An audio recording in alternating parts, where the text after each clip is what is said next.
Dude. Ladies and gentlemen, how about that Suicide Squad? Well then, I just decided, I would follow through on my sort of kind of maybiness about the video review after I got a request from a friend actually to go ahead and just do it.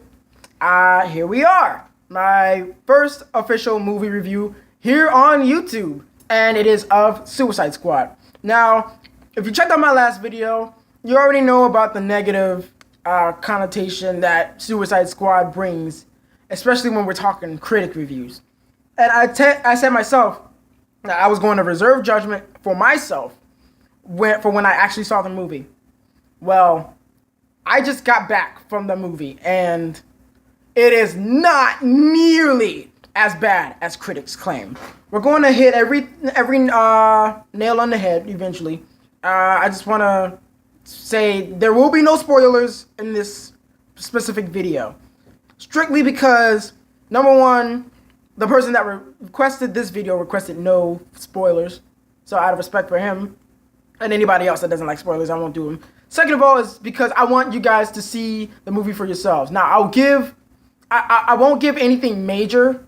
If anything, it'll be just stuff that you're just gonna have to know in order to before walking into the movie. So if I do anything at all, it'll be very, very, very minor. Probably won't affect your movie going experience at all. Well, with that said, let's dive right in. So first thing I want to deal with is what I think of the story.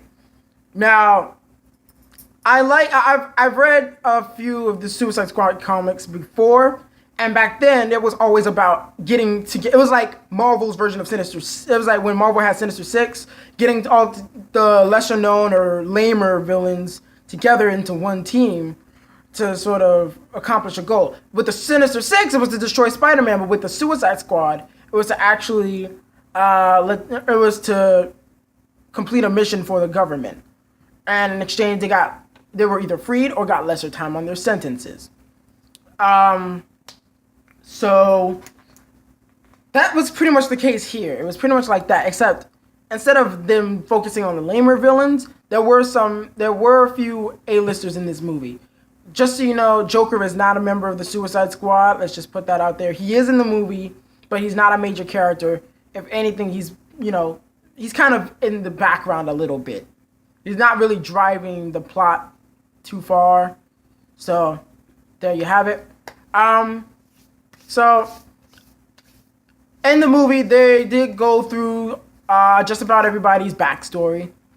Of course, since it was a 2-hour film, there is really no room to delve super deep into their psyche and into what made them who they are. So, but they did a very good job of bridging all of that information.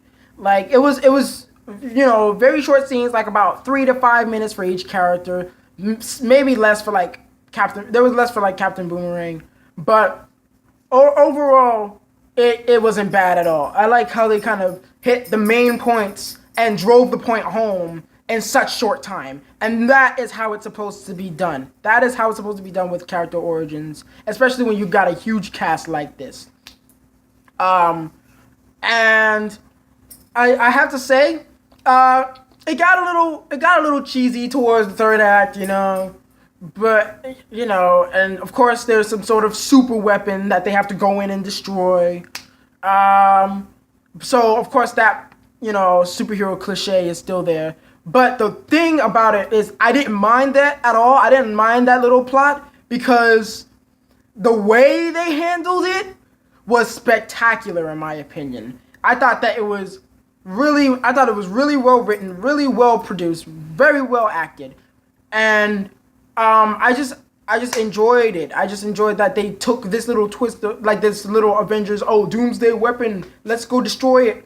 But they made it slightly more personal. It wasn't just about saving the world. It was also about finding something in themselves too. And that was kind of, specifically in Deadshot. He's a pretty big focus in the movie. Still not giving too much away about that. You're just gonna have to see for yourself. But So that's pretty much the main. That's the main part of the story right there. Is Enchantress is the main villain. She builds this super doomsday weapon that will just try to. She'll try to destroy the world. Suicide Squad goes in, tries to destroy. So it's your typical plot, but the way it's handled, like I already said, it's actually quite different, and I like how they did it.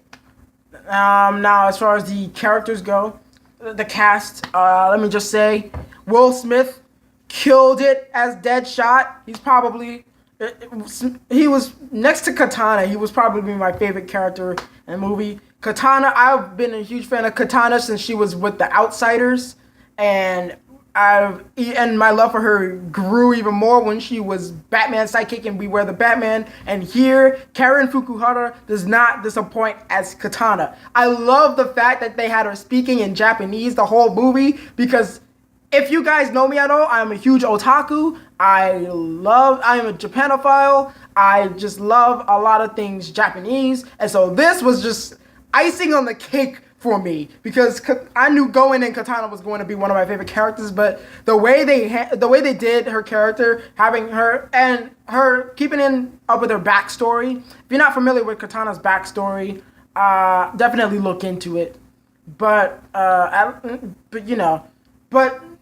like what they did with all of these characters. Just about Killer Croc, he's got this little Louisiana Bayou accent going, which I kind of enjoyed. I was like, okay, little character in Killer Croc. That's cool. Harley Quinn is pretty much Harley Quinn. Not much you can say there. I mean, what else do you expect from the Joker's girlfriend? She's funny, she's quirky, she's insane. Margot Robbie really brought it in this movie with Harley Quinn. And I could tell that everybody was just having... You could tell just by the atmosphere of this movie that everybody was having fun with it. That the cast, the production crew, the director and writer David Ayer, everybody was having fun with this movie. And that is what made this movie great, was that it was, unlike Batman vs. Superman, this one was actually fun. I could sit down and I was actually engaged in the action when it was happening. I actually enjoyed the little banter that was going on between some of these characters. That's what a superhero movie should be like. And that is, Suicide Squad, in my opinion, got that part right. The action scenes, pretty good. I mean, it's a lot, since a lot of the characters in this movie don't really have powers, it was a lot of gunfights, a lot of gunplay going on. But when you did get to the characters with powers, I felt amazed. I really did, especially by El Diablo's effects. I thought Enchantress as the main villain was pretty decent as far as like her powers concerned. Like, you could really feel her as a dangerous threat. Oh, and one other character I forgot to mention that is important: Amanda Waller, Viola Davis. Now, if you have not heard of Viola Davis, she is a pretty good actress. You probably know her from How to Get Away with Murder. She was Annalise Keating on that show. I love that show. I love TGIT in general. So I was like, all right, Viola Davis is in this movie, so I know she's gonna bring it. She was a great Amanda Waller. If you're not familiar with Amanda Waller in the comic books, she is kind of ruthless, on point. She'll do whatever she can to get the job done. Viola Davis took that and ran with it. Like, she was scary. Like, if she was my boss, I'd be like, let me escape while I still can. Viola Davis as Amanda Waller was a perfect casting choice. Wouldn't select anybody else for it. Will Smith as Deadshot, I had my doubts. I had some points where I was like, oh, really? But I actually was surprised at how well he did. He did exceptional. He was actually one of the best cast members in this movie. Jared Leto as the Joker.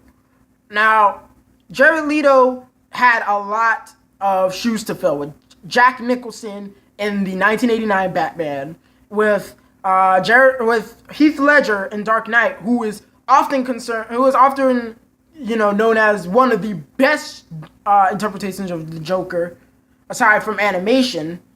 People go as far as to call him the best Joker, even though Mark Hamill. But aside from that, Jared Leto brought something different yet familiar to Joker. With Jack Nicholson, you got that little crazy. It was actually with Nicholson and Cesar Romero in the 1960s Batman. Even you got like this sort of crazy, hysterical Joker. With the Dark Knight, you got this anarchist type Joker, who's basically just looking to topple government, topple the world, take control of it on his own, just let everything run free. This Joker, this one was more like just straight up batshit crazy Joker. Like he cracked some jokes, but he was not like the comedic Joker. He was more like the crap your pants Joker.